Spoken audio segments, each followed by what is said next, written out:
You did not come here expecting glory, but you did not expect this much misery either. Welcome to the real story of medieval gravediggers, where every night could be your last, and sleep is a luxury no one can afford. You stare at the thumbnail, a hunched, filthy figure, shovel in hand, eyes hollow from sleepless nights. And you wonder if it really was as bad as the legends say. It was worse. Much worse. You are not some hero with a sword or a saint with a halo. You are just the person the village turns to when death sweeps through the streets. Here you live by the rules of mud and moonlight, not by any law written in fine ink. Every step you take is a wager with disease, hunger, and the cold truth that in the end, everyone you know will end up in the dirt you shovel for pennies. If you think this job means peace and quiet, you are already wrong. The first thing you learn is that a graveyard never sleeps. Rats gnaw at the corners of your vision, and the stink of old bones hangs heavy in the air. At midnight, the wind sounds like a warning, and the only warmth you find is from the last breath you take before the next hard job begins.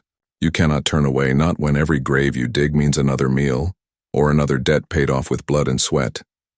You ask yourself if there is any dignity in this work, and maybe there is, until the villagers look at you as if you have just crawled out of one of your own holes. There are no medals here. Only suspicion, only silence, only the quiet shame of being the last face the dead will ever see, and the first the living will blame when something goes wrong. They spit over their shoulders when you pass. They cross themselves twice just in case you carry a curse. You are the town's secret, kept at arm's length, summoned only when the world falls apart. Why keep watching? Because you have never heard this part of history told this way. Through the eyes, the stomach, the cracked hands, and the battered spirit of the one who keeps the line between life and death. This is not a tale about kings, knights, or castles. This is about what happens in the shadows when everyone else is asleep or pretending not to see. This is the hidden reality behind every churchyard stone and every whispered legend. It is dirtier, darker, and far more human than anything you read in school. You get up every night with the taste of hunger and hope tangled on your tongue. There is never enough bread, never enough rest. You steal moments of sleep between shifts, always listening for the church bell that means another body, another long night, another chance to prove that you are just useful enough to be ignored a little longer. You learn to live with the smell. You learn to live with the rats. You even learn to live with the ghosts, real or imagined, who seem to know you by name. Most people do not know this, but gravediggers were paid in coins so small you could barely buy a crust of bread. The work was brutal. The cold seeped through every layer, and every time you reached for a shovel, you wondered if this night would be the one that left you coughing blood, or trapped beneath a mound of dirt no one would bother to clear. The plague did not care about rank, but it cared least about you. You were always at the edge, never fully alive, never fully trusted, always the first to touch what everyone else feared. Here is what is at stake. You are not only risking your own life for the smallest reward, you are holding together the last line of defense between the living and an enemy you cannot see. Disease, hunger, suspicion. These are your companions. Every night is a test of whether you are tough enough, desperate enough, or simply unlucky enough to keep coming back. You never know what you will find in the next grave. A child's toy, a stolen coin, a rat's nest, or the bones of someone who mattered to someone else. You wonder if anyone will ever say the same about you. Still think this job is boring? That is the trap. The monotony, the routine, the slow grind of night after night. These are the things that numb you, that make you think nothing could ever change. But you know deep down that in a world built on secrets and silence, anything could happen. One wrong word, one mistake, one accident, and suddenly you are the story everyone is whispering about. You are the headline in someone else's nightmare, the warning told to children who will one day walk the same muddy path. There are moments, fleeting and fierce, when you find something like pride. When you bury a friend and say a quiet goodbye. When you share a scrap of bread with a stranger hiding in the shadows. When you stand up to the bailiff and refuse to let him steal the last thing you have.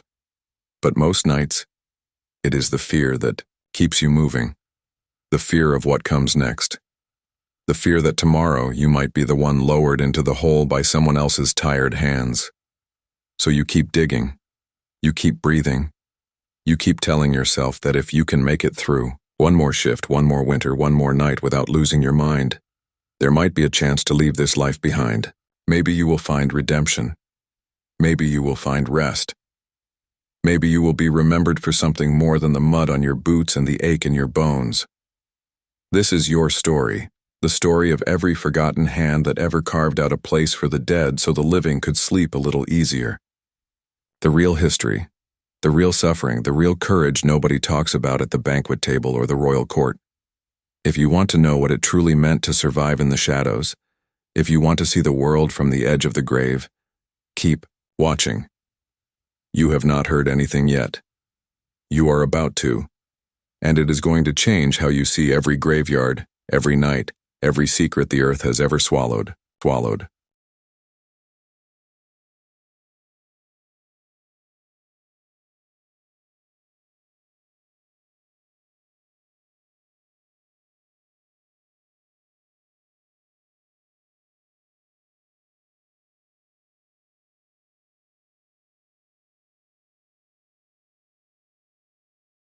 Your eyes snap open to the cold slap of midnight air, and in that first shuddering breath you taste the sharp metallic sting of earth, sweat, and something older, something rotting beneath the crust of this God-forsaken graveyard. The wind moans through crooked ancient yew trees, each branch clawing at the starless sky as if begging for mercy, but you know mercy never lingers here. Mud clings to your boots, thick as regret, weighing every step with the memory of last night's. Rain, the world presses in, wet, black, unforgiving. Even your own breath curls around your face, a pale wraith in the dim moonlight as you stagger forward toward the first grave of the night. It is never just dirt and stone. It is never just another hole. The graveyard is alive, not with life, but with everything life spits out.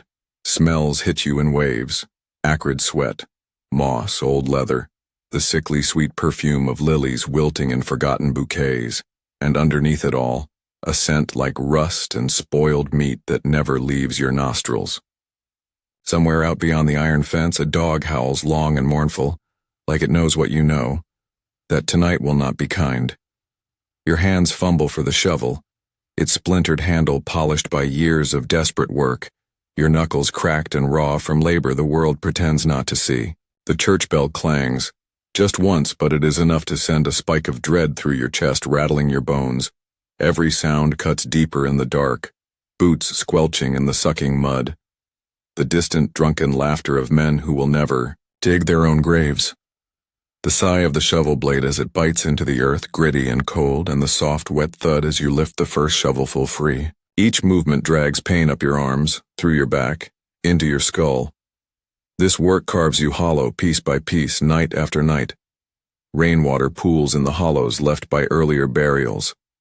The soil glistens, slick and oily, promising nothing but more trouble. You do not speak. There is no one to listen, and if there were, they would not care. Above, the moon drips pale blue over weathered gravestones, their names blurred by centuries, their stories erased except for you.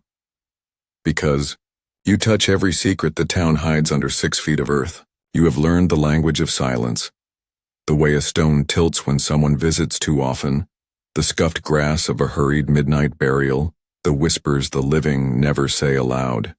Even the wind has a rhythm, a pulse that sets your teeth on edge. You feel watched always by the saints carved in crumbling marble, by hollow-eyed skulls etched into slate, by things you cannot name that flicker at the edge of your vision. Here, every shadow means something. Here, you never know which shadows will move. The weight of your own heartbeat drowns out logic. Fear becomes background noise. The work is all that matters, because stopping means facing everything else. You dig and dig and dig, each shovelful another admission that you have nowhere else to be. Your hands ache, fingers swollen, wrists burning, but you keep going because to stop is to freeze, to let the night crawl under your skin and hollow you out from within. Dirt clings beneath your fingernails, black and wet, impossible to wash away. Like every mistake, every unkind word, every memory of a life that could have been different if fate had bothered to blink in your direction. You listen for footsteps, though you know no one sane walks here after sunset. Still you hear things. Soft scraping, the flutter of wings as an owl hunts, the sudden suffocating silence when something unseen decides to watch you work. Once you found a rosary tangled in the roots of a yew, beads cracked and tarnished, and you kept it because you believe, if only in superstition, that you need all the help you can get. The cross is warm in your palm even now, pressed into your pocket, an anchor in a sea of bones. Your mind drifts as you dig, running through every terrible story whispered over tankards in smoky taverns. Men buried alive, witches dumped without a prayer, bones rising in the night when the river floods, when the world decides it has had enough of swallowing secrets. You tell yourself none of it is true, but the way the ground moves beneath you, soft and uncertain, says otherwise. Your arms shake, sweat dripping down your back despite the chill, and you wonder just for a second if the world would notice if you disappeared down into this pit you have carved. The church bell tolls again, louder now, shattering your reverie. You wipe mud from your brow with the back of your hand, smearing dirt across your cheek. The shovel slides in again and again, each stroke measured, deliberate, heavy with the knowledge that you are not just digging a grave, you are digging a question into the earth, one that will not be answered tonight. But something rustles. In the darkness, something that was not there before, and as you freeze with the next shovelful poised in midair, you know this night is only beginning, and what waits in the shadows might make you wish you never woke up at all. When you turn your battered hands over in the moonlight, you see the roadmap of every decision that led you here. Calluses like armor, bruises blooming under torn skin, a crust of dirt wedged so deep beneath your nails you have given up trying to scrub it away. You run a thumb over the ridge of your palm and remember the first time you held a shovel, how clumsy and light it felt before the weight of centuries settled onto your shoulders. In this town, no one ever dreams of becoming a gravedigger. You just end up with the job when the world has nothing better left for you. It was not a choice. You remember the sick feeling in your gut when your father came home broken and bent, debts circling him like hungry dogs, the landlord's voice booming through your memory, pay up or dig. Sometimes you think you were born with mud in your veins, fated for this pit, because luck in your family always died young and never left a will. You think of the other boys who used to chase you down the lane, laughter sharp as glass, calling you grave rat and bone scratcher. Their mothers would pull them close if you so much as glanced their way, eyes full of suspicion, as if you carried death like a shadow. Even now, years later, people cross themselves when you pass, whisper behind your back, spit on the ground, to ward off whatever curse they think clings to you. You have become a living warning. Stay in school, listen to your father, or end up like him. They pretend you are invisible, until the hour comes when someone needs a hole carved in the earth for a brother, a daughter, or a secret that must never see daylight again. Then, suddenly, everyone remembers your name, and it tastes bitter every time they say it. Most days you walk the edge between anger and resignation, resentment burning beneath the surface like a fever you cannot sweat out. You remember the times you tried to fight it, tried to bargain for better, tried to beg the parish for work in the fields or the stables. All you got in return were closed doors and pitying looks, as if you were already halfway to the grave yourself. The old priest told you once that every town needs a gravedigger, but no one ever wants to look one in the eye. You want to believe you are more than this job, that there is still a person beneath the dirt and exhaustion. But every blister is a reminder of how quickly the world forgets the ones who keep it running when the sun goes down. There are moments when you wonder what you could have been, had your family's luck not run dry, had you not been born on the wrong side of the market, had you not made that one mistake, or trusted that one friend. But regrets are useless currency in a world where survival is bought in sweat and sleepless nights. You are chained to this work by circumstance and by blood, forced to dig deeper every year while your dreams rot in the same soil you turn over with your shovel. Some nights the resentment grows so thick in your throat you can barely breathe, but you swallow it down because there is no other option. The fields belong to men with calloused hands and full bellies. The shops belong to families with gold in their veins. All that is left for you is the dirt. You feel the weight of being less than, not just in the eyes of others, but in your own bones. You notice how children look away when you approach, how even stray dogs circle wide, how your own reflection in a puddle startles you sometimes with its hollowed cheeks and weary stare. You catch yourself wondering if you will ever escape this role, or if you are doomed to dig graves until someone else is paid to dig yours. The resentment festers. It becomes a kind of armor, thick and bitter, shielding you from the world's indifference. Every shovelful of earth is an act of defiance, a silent, stubborn refusal to give in to despair, even as despair tries to claim you with every sunrise. You grip the shovel tighter, feeling the blisters split and sting. You remind yourself that you're still alive, still standing, even if the world wishes you were not. You force yourself to keep moving, to keep digging, because stopping would mean letting the weight of all that anger and bitterness crush you. You tell yourself that you are more than a gravedigger, that you are more than the town's bad luck, but tonight the only thing that feels real is the ache in your hands and the cold judgment in every eye that ever looked away from you. Still, there is something else, a flicker of stubborn pride, a tiny ember buried deep beneath the resentment, daring you to keep going, daring you to prove them wrong, even as you wonder what new humiliation tomorrow will bring. You hear them before you see them, voices like dry leaves hissing in the shadows behind crumbling stone, as if the night itself cannot help but gossip about you. The villagers never say your name out loud after dark, but their eyes do not lie.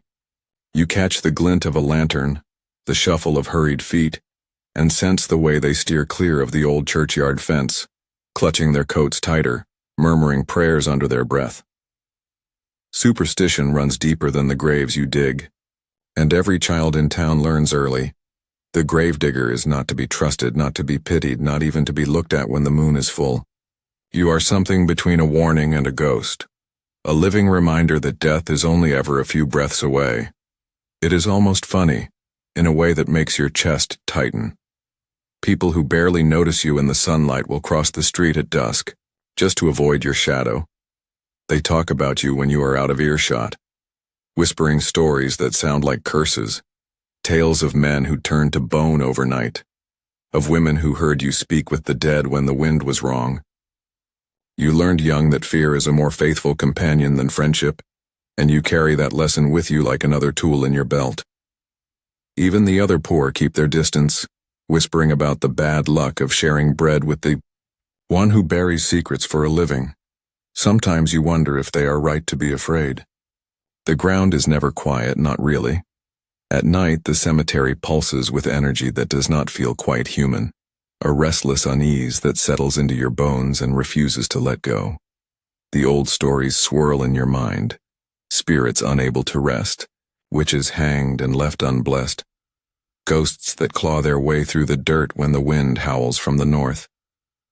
You cannot help but shiver when you hear your own footsteps echo, too loud, in the endless rows of mossy stone. It feels like something is always listening, waiting for a moment of weakness, a gap in your resolve. The living have their rituals, their ways of warding off whatever they think you carry. You see them throw salt at your feet in the market, slip iron nails under their doors, burn bundles of sage in the windows. You know what they whisper at their kitchen tables, that your eyes are too dark, your hands too steady, your silence too heavy to be trusted. They will not meet your gaze, but you feel their suspicion prickling the back of your neck sharper than any knife. You wonder if they believe you are cursed or if it just makes them feel better to pretend that you are. Still, there are moments when you catch a glimmer of something almost like pity. A mother tugging her daughter away from your path. A man leaving a crust of bread on a grave as an awkward gesture of mercy. These moments sting more than the hatred, because they remind you of everything you have lost. You want to shout at them that you are not a monster, that you never wanted this life, but the words die in your throat every time. Pride keeps you silent, stubborn, and alone. The worst are the children. You see them daring each other to touch the graveyard gate, giggling as they skip stones at your back, wide-eyed with the thrill of their own fear. Sometimes they leave little gifts at the edge of the cemetery, dolls with pins in their arms, bundles of hair, coins rubbed smooth by nervous fingers. You know these are not meant for you, but for whatever darkness they think you serve. You collect the offerings in silence, hide them in your coat, and pretend that none of it matters. Yet it does. It always does. Superstition makes your job harder. Yes, but it also makes you essential. No one else is willing to face the darkness, to keep vigil when everyone else is safely tucked in behind locked doors and warm fires. You are needed, but never welcomed. The priest calls for you with a cross in his hand, the magistrate with a sour face, the mourners with their eyes on their shoes. They want you to exist, just far enough away that they never have to think about what you do or why you do it. You have become part of the folklore, a shadow among shadows, the keeper of the line between the living and the dead. Tonight, as you pause to catch your breath and listen to the wind shift through the headstones, you wonder if the fear will ever fade, if the whispers will ever die down, if you will ever be more than a rumor wrapped in mud and sorrow. But then the church bell tolls, sharp and sudden, reminding you that your work is far from done. Something moves at the far edge of the cemetery, flicker of motion, a scrape against stone, and as your heart hammers in your chest, you realize that superstition is not the only thing you have to fear tonight. You feel it deep in your belly, the sharp clawing ache that never seems to let go, a hunger that rides you from sunrise to moonrise like an old curse passed down through every gravedigger before you. It is not just food you miss, it is the way hunger shapes your world, gnaws at your patience, makes your hands tremble as you reach for what little is left in your sack at midnight. You pull out a heel of bread, hard as a gravestone, crust pockmarked with the green mold that creeps in faster than you can eat. The first bite is punishment. It scrapes your gums, dusts your tongue with bitterness, and cracks between your teeth with the snap of old bone. You chew anyway. There is no dignity in going hungry, only the slow, grinding humiliation of pretending you do not mind. You remember meals you used to share, broth bubbling over a hearth, the warm scent of onions and fat, laughter spilling between mouthfuls. Those memories haunt you more than the graves you dig, and you find yourself reaching for them on the worst nights, as if they might fill the empty space inside you. Now, most nights, you eat standing, shovel propped against your leg, crumbs falling into the mud at your feet. If you are lucky, there is a hunk of cheese gone waxy with age, or a dried apple puckered and tough, and you take each mouthful slow, willing it to last until your next shift. Some nights, you get nothing at all, just the metallic tang of desperation on your tongue and the sour stink of envy as you watch the wealthier folk carry baskets of steaming bread past the cemetery gates. You learn quickly not to waste anything. Every scrap of food, no matter how spoiled or tasteless, is a treasure you guard with all the ferocity the world taught you. You have picked meat from bones meant for dogs, sopped up gravy with the last shred of crust, and licked your fingers clean because you know tomorrow will not be any kinder. Hunger turns you into a scavenger, a thief in your own skin, searching pockets of the dead for a copper coin or a withered fig left by a grieving hand. Sometimes you find a flask of ale, sour and flat, hidden in the folds of a shroud. You drink it in the shadows, the heat sliding down your throat, burning the edges off your misery for just a moment. Your stomach rumbles as the night drags on, a constant reminder that there is never enough. The work does not care how empty you are. You move slower, limbs heavy, eyes gritty with exhaustion, but you cannot afford to stop. If you linger too long, someone else might come along and take what little you have. The living are just as hungry as the dead in times like these, and you have learned to eat fast, hide your food, and keep one eye on the shadows when you do. You swallow your pride with every bite, forcing yourself to believe that you can endure one more day, one more week, One more season of hunger if you just keep moving. Sometimes, if you are lucky, a widow will take pity and slip you a piece of cake or a cup of weak beer after a burial. The taste of sweetness is almost enough to make you weep, but you never let them see you cry. You thank them with a nod and a hollow smile, but you know better than to trust kindness. Charity is a fleeting thing, as thin as soup made from bone. Most nights your only companion is the cold comfort of stale bread, and the bitterness of knowing you will always be one step behind satisfaction. You feel the sting of shame with every mouthful, shame for needing, for scraping by, for never having enough to share or save. You envy the laughter spilling from taverns, the scent of roasting meat drifting across the market, the way children lick honey from their fingers without a second thought. You are invisible to them, a shadow moving through their world, taking only what the world has already forgotten. You tell yourself it will not always be this way, that you will find a way out, but every bite you choke down says otherwise. Still, you hold on to hope in strange ways. Sometimes you tuck a sprig of wild thyme into your pocket, crushing it between your fingers for the sharp, clean smell when you feel weakest. You dream of real meals, of tables filled with warmth and plenty, even as your stomach knots tighter. Hunger teaches you things you wish you did not know: how to stretch a scrap of cheese for 3 days, how to boil weeds for soup, how to swallow pride without choking. It shapes your nights and carves your days just as surely as the shovel carves graves. Tonight the ache feels deeper, the cold sharper, and you wonder if the hunger will ever fade, or if you will become like the bones you bury, empty, brittle, forgotten by everyone except the wind. The thought lingers as you wipe your mouth with the back of your hand, eyes fixed on the faint glow of candlelight in a distant window, knowing there are other hungers yet to come, and that the graveyard never sleeps no matter how empty you feel inside. You work by the fickle, watchful eye of the moon, every movement a wager against the night itself, because when darkness swallows the graveyard, it is not just the cold that sets your nerves on edge, but the way shadows crawl where nothing living should move. The old timbers of the fence creak like ribs settling in a restless corpse, and every time you look up from your work, you catch the uneasy flicker of something not quite right in the periphery. In this world, fear is not a story whispered to scare children.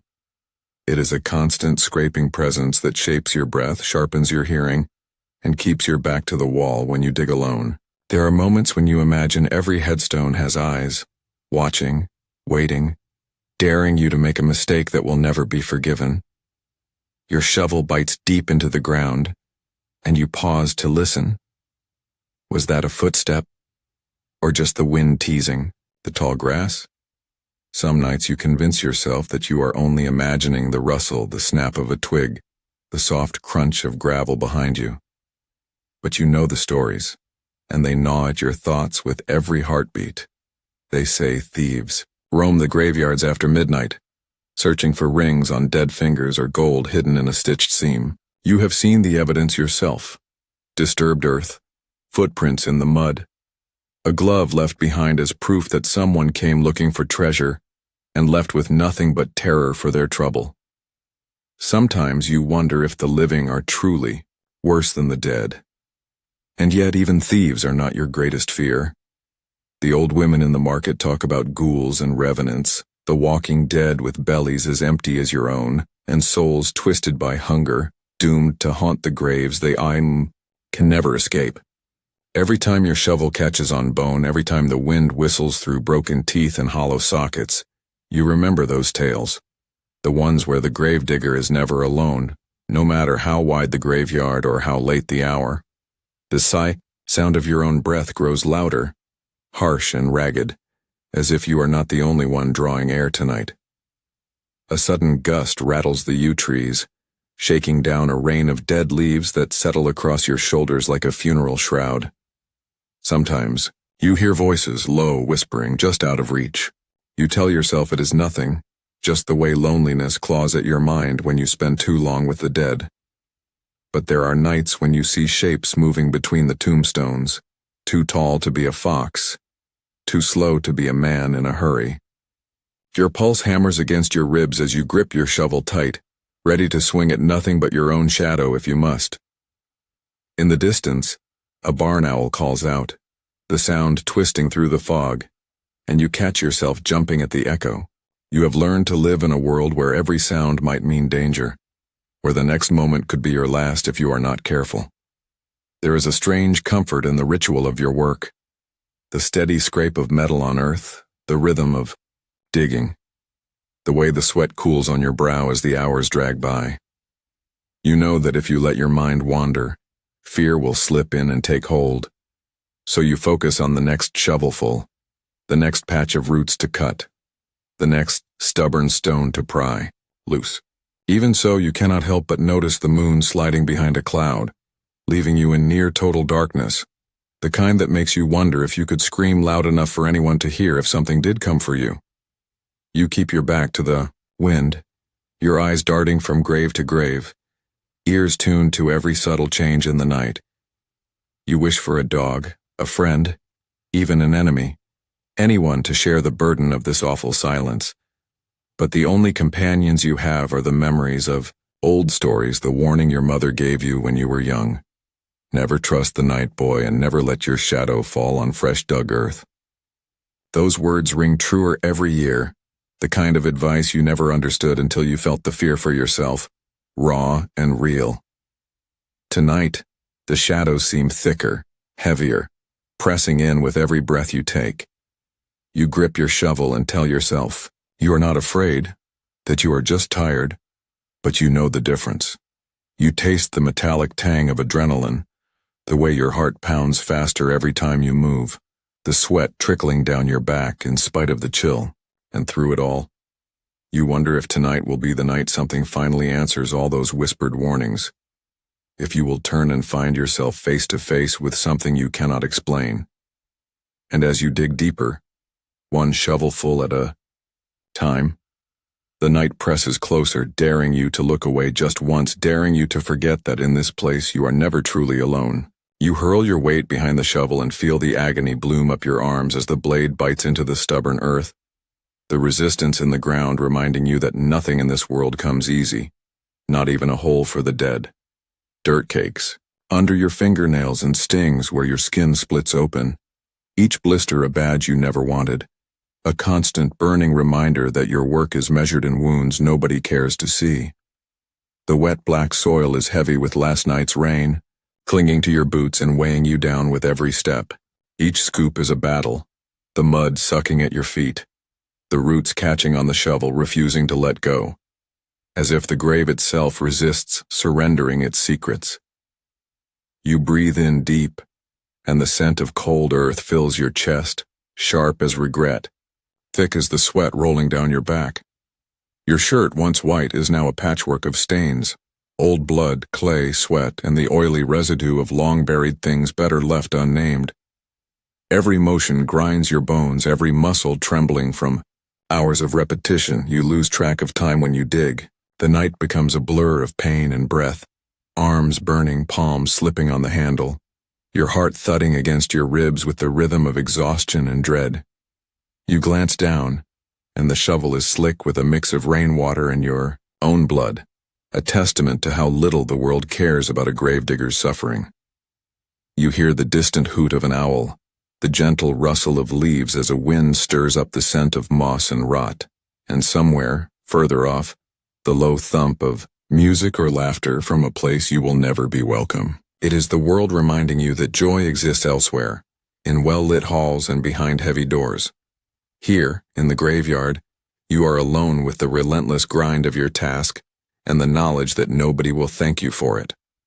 You are expected to keep the dead where they belong, and if your body breaks in the process, the village will barely blink. Your hands blister, and then those blisters split, oozing beneath your gloves. You grit your teeth and keep digging. Every motion becomes an act of will, and you push through the pain because you must. The grave seems to widen as you go deeper, the walls pressing in, threatening to collapse if you make one wrong move.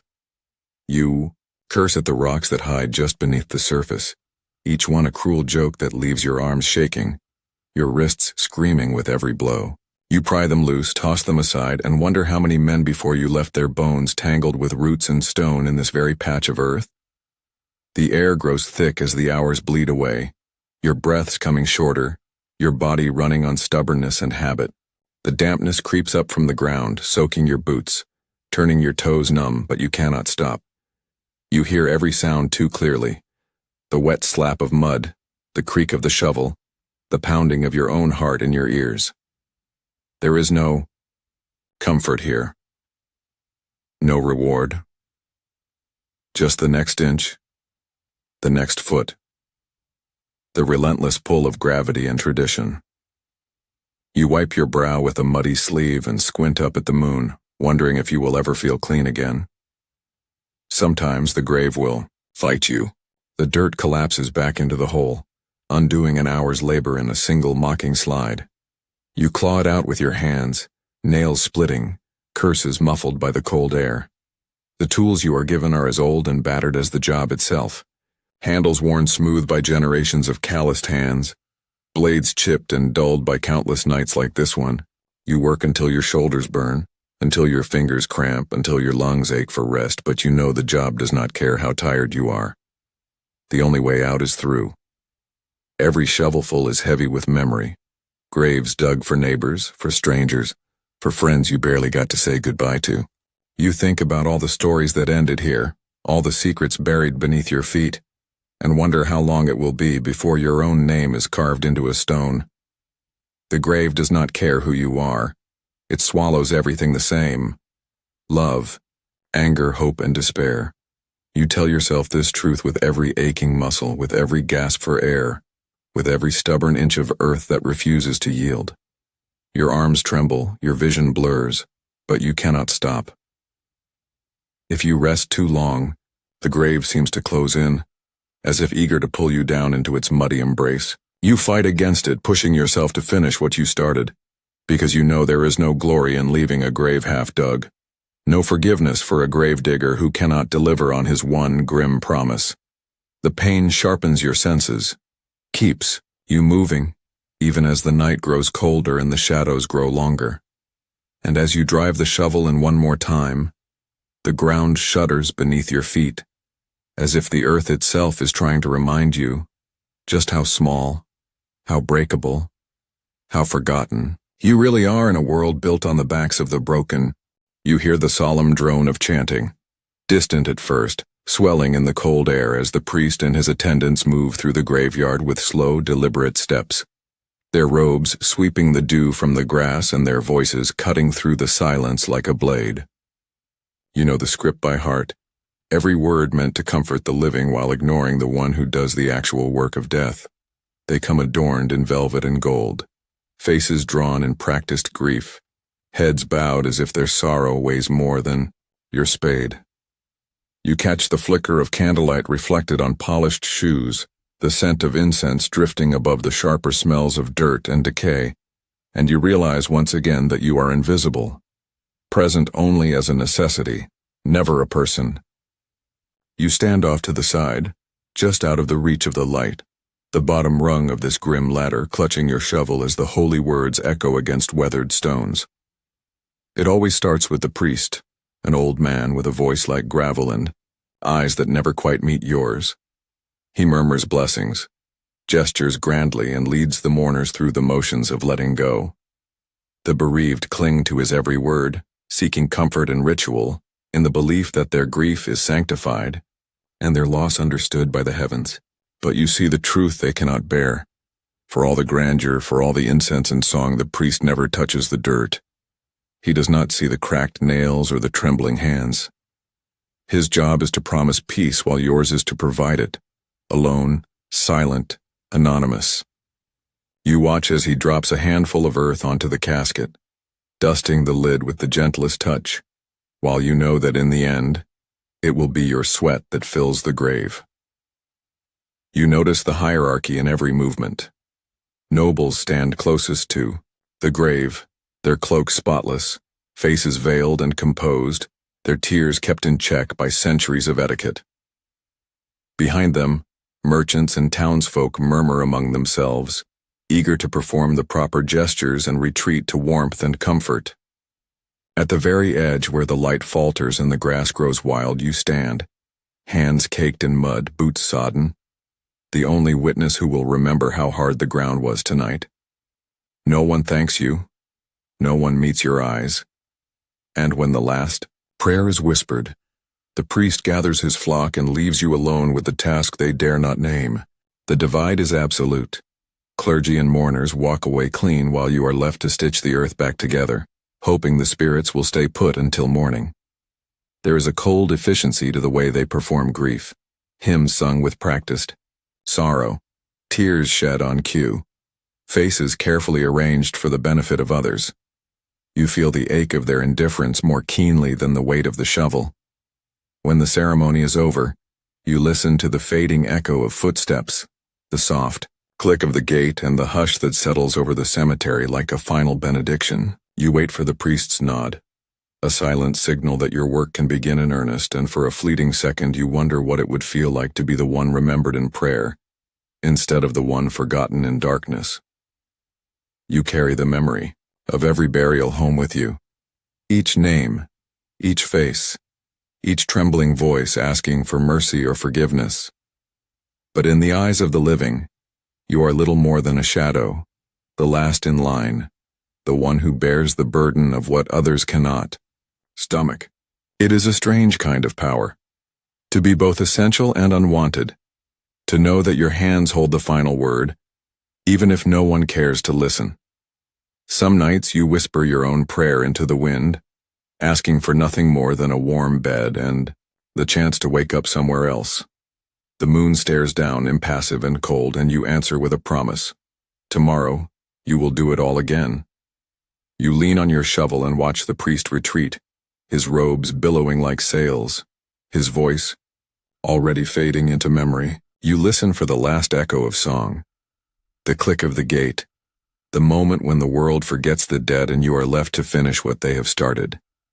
You wonder, not for the first time, what it would take for someone to see you as more than just a shadow among the stones. But then the silence thickens, the cold seeps deeper, and you realize that in the business of death everyone plays their part.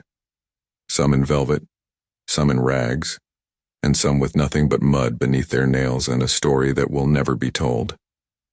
You remember the days when death came like a tidal wave, roaring through the village in a frenzy of bells, prayers, and frantic digging, when plague time turned every night into a waking nightmare, and you learned that grief can drown a man as surely as water.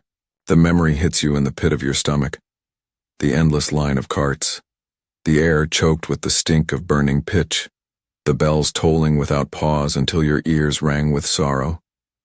You still see the faces, gaunt and hollow-eyed, mothers clutching limp bundles to their chests, fathers silent and broken, the living and the dead separated by nothing more than luck and a few feverish hours. You remember digging with your bare hands when the shovels ran out, nails torn bloody, choking back vomit as the world demanded you go faster, faster, as if racing death itself could ever end in victory. You relive the chaos, the town square, filled with the wailing of mourners, the priest staggering from grave to grave, voice hoarse from blessing the bodies that stacked like cordwood at the gates. Every sense was overwhelmed. The taste of ash on your tongue, the sharp bite of lye used to scrub your skin raw, the constant scrape of cloth over your mouth to keep the rot from crawling down your throat. You became a machine in those days, a pair of arms and a battered back, digging until the world narrowed to mud and pain, the living clinging to hope as the dead outnumbered them with every passing dawn. Some nights, you wake in a cold sweat, reliving the worst of it. You hear the rattle of plague carts, the thud of bodies dropped in mass graves, the desperate bargaining of villagers who would give anything to spare their families. You remember the wild-eyed plague doctors in their bird-like masks, handing you herbs to burn and promising protection that never came. They muttered in Latin, drew signs in the dirt, and scurried off as quickly as they arrived, leaving you alone with the impossible task of making room for the next wave of the doomed. Fear became a constant companion, wrapping itself around your ribs and settling in your lungs. Every cough a new terror, You learned to work in teams, then alone when the others fell sick or simply disappeared. Your hands lost all feeling, your mind slipping in and out of numbness. Your prayers growing quieter as you realized God was not answering the graveyard that season. Sometimes, when exhaustion gripped you hardest, you would catch yourself humming the tunes of funeral hymns just to keep the silence from swallowing you whole. You remember the weight of the shovel as it broke through roots and bone, the way the earth steamed in the cold, and the flies that buzzed so thick they became a living blanket over the ground. The trauma lingers. The scent of lilies still makes you gag. The sight of a white sheet over a still body quickens your pulse with a mix of dread and helpless rage. You think of the children, so many children, lowered into the ground before their first winter. The shallow graves you dug by moonlight and the frantic prayers that you would not be next. You tried to comfort the mourners, but words were dust in your mouth. Nothing could fill the void left behind. You remember how the ground softened with every rain, how bodies surfaced when the graves filled too quickly, and how the world seemed to shrink until it was nothing but grief and mud.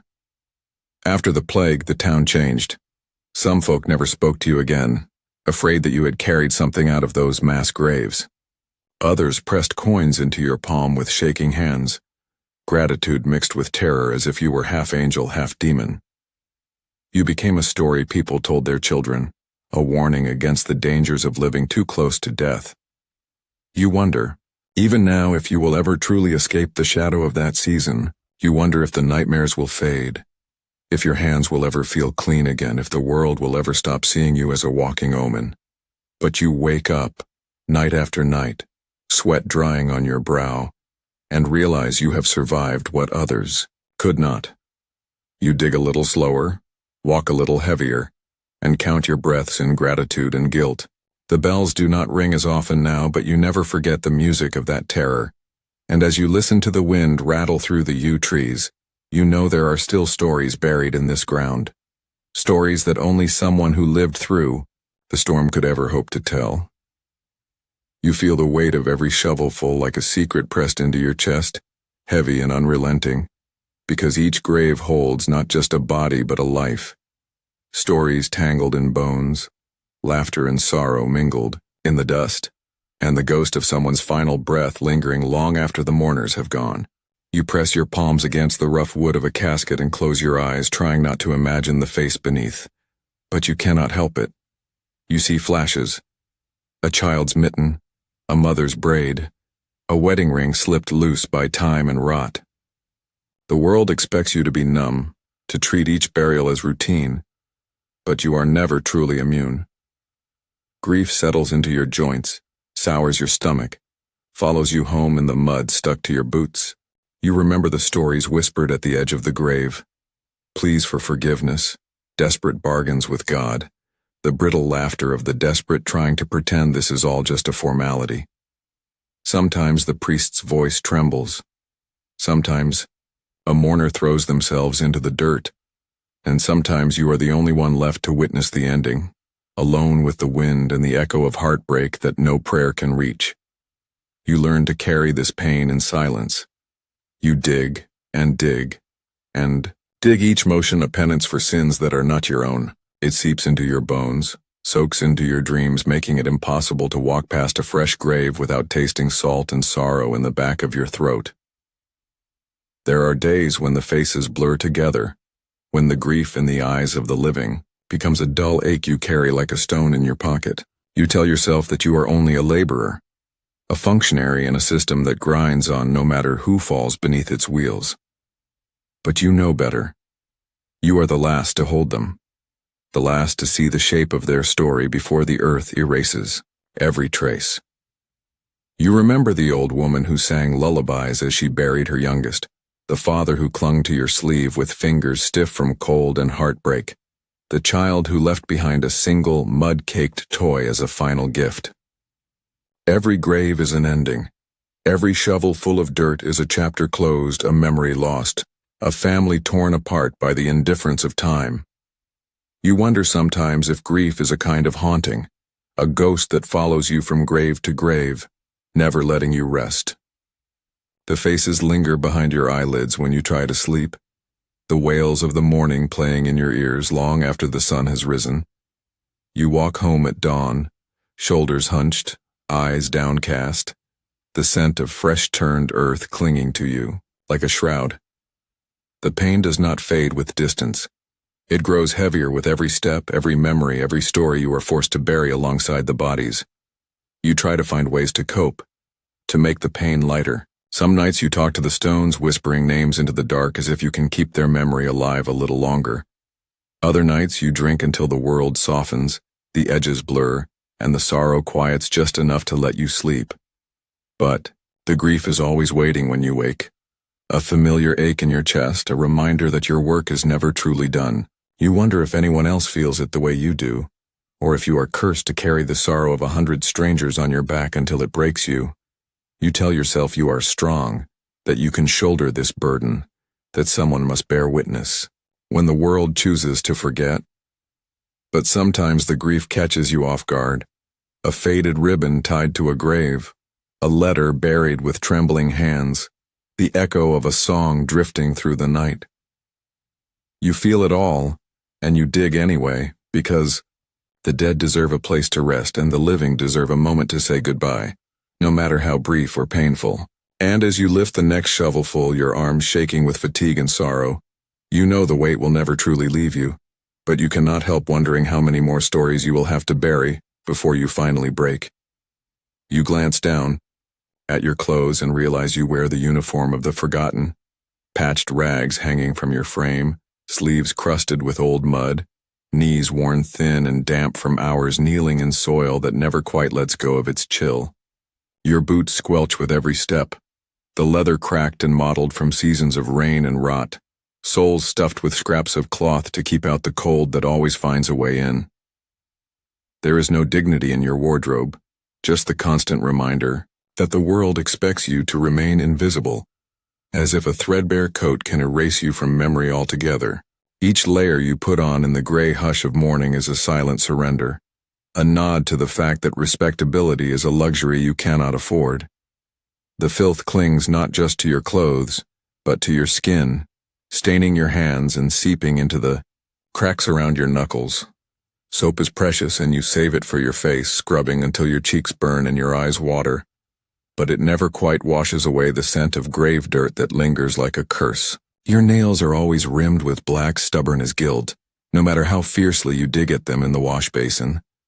The stench follows you, earthy, sour, tinged with something sweet and rotten that no one else seems to notice until they wrinkle their noses and pull their children closer.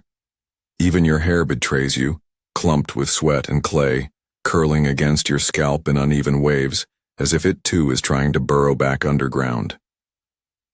You catch sight of yourself in the reflection of a puddle, sunken eyes, hollow cheeks, the ghost of someone who once believed he might wear something finer than rags and bitterness. You remember a time when you dreamed of boots without holes, shirts without stains, a hat to keep the rain off your brow. Those dreams feel small now, almost childish, crushed beneath the daily grind of survival. The world expects you to carry the stink and the stains, to wear your disgrace like a badge, and you do not disappoint. Your very presence marks you as unclean, a warning to anyone who still believes in luck.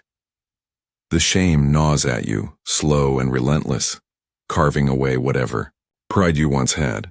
You walk through the market and feel eyes slide off you, as if the dirt could leap from your coat to their fine linen sleeves. Even beggars step aside, and shopkeepers keep their hands hidden as they count out your change. You know they talk about you, call you the ghost or the dirt man, make jokes about the stains that will never fade. You try to shrug it off, to convince yourself it does not matter. But it sticks to you, thick as the mud caked on your boots, heavy as the loneliness that follows you home at night. Sometimes you find yourself staring at your hands, turning them over in the pale morning light, wondering if the stains have worked their way into your very blood. No amount of scrubbing will ever make you clean in the eyes of the town, and that knowledge settles on your shoulders, a cold, unshakable burden. You learn to walk with your head down, eyes fixed on the ground, moving through the world like a shadow that no one wants to see. Pride is a luxury, and you have traded it for the warmth of a threadbare coat, for a pair of boots that might last one more winter, for the chance to be ignored instead of despised. You wrap yourself tighter in your rags as the wind picks up, tugging at your sleeves and sneaking icy fingers under your collar.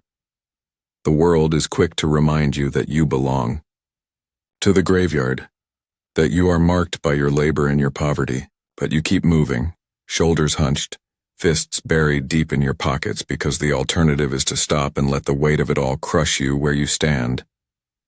The stains will never come out, but neither will your stubbornness, your refusal to disappear completely. You wonder if somewhere deep beneath the dirt and grime there is still a piece of you worth saving, a spark that might one day burn brighter than the filth and the shame. For now, though, you just keep walking, the sound of your boots echoing in empty streets, wondering how much more of yourself you will lose to the graveyard before anyone sees you as anything more than a man covered in mud. You crouch low and spot them in the pale glow of the moon, sleek, twitching shapes darting between the stones, their sharp little eyes catching the light like embers in the dark. Rats, your constant companions, the true inheritors of every grave you dig, scavengers who know no shame, no fear of death, and certainly no loyalty to the living. You watch as one pauses atop a fresh mound, whiskers trembling, nose twitching, at the scent of another midnight meal, and you cannot help but feel the bitter taste of envy. Here you are, back bent, knuckles raw, scraping through another night just to keep your own belly from hollowing out, while these vermin feast without worry, living fat off the dead in a world that barely throws you a crust. You flick a stone, in their direction, more out of habit than hope, and they scatter in a flurry of fur and scurrying paws, melting into the shadows, only to return the moment your back is turned. The truth is, you are as much a fixture of the graveyard as they are. Two species fighting for scraps, both unwelcome wherever life pretends to go on untouched by death. The rats do not care about curses or superstition. They do not flinch at the scent of rot or the wail of mourners. They know the ground better than you ever could, every tunnel and burrow, every loose stone hiding something sweet and spoiled beneath the surface. Sometimes when you are at your lowest, you almost wish you could trade places. Let hunger become instinct. Let survival become a matter of teeth and tail, not conscience and shame. Their presence is a reminder of what this job strips from you: dignity, comfort, even the illusion that your work is noble. The world above the ground dreams of heaven, of angels watching over graves. But down here, you know the real order: rats and gravediggers, scrabbling for whatever is left when the last prayer is spoken. You try to keep the vermin at bay, patching holes in the fence with broken stones, scattering bitter herbs and old remedies your mother once swore would keep them out. None of it works for long. Hunger is stronger than superstition, and you see it in the wild glint of their eyes, the way they dart between headstones fattened on what the living have lost. You catch a foul scent in the breeze, rank, oily, unmistakable, and you know it means another grave has been disturbed, the soil loosened, the rot rising to the surface. The rats sense it first, swarming before you have time to chase them off. Sometimes, if you are quick and angry enough, you can scare them away before they tear apart what little remains of dignity for the dead. Most nights you lose that battle.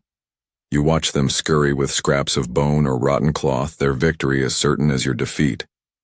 The shame of it settles in your gut, mixing with hunger and fatigue until you want to scream or weep or just give up and join them in their mindless quest for survival. Yet there is a strange kinship in this nightly dance, a recognition of shared struggle, even as you curse their existence. The rats do not pretend to be anything they are not. They are survivors, relentless, resourceful, as much a part of the graveyard as the fog and the sorrow and the men like you who work while the rest of the world sleeps.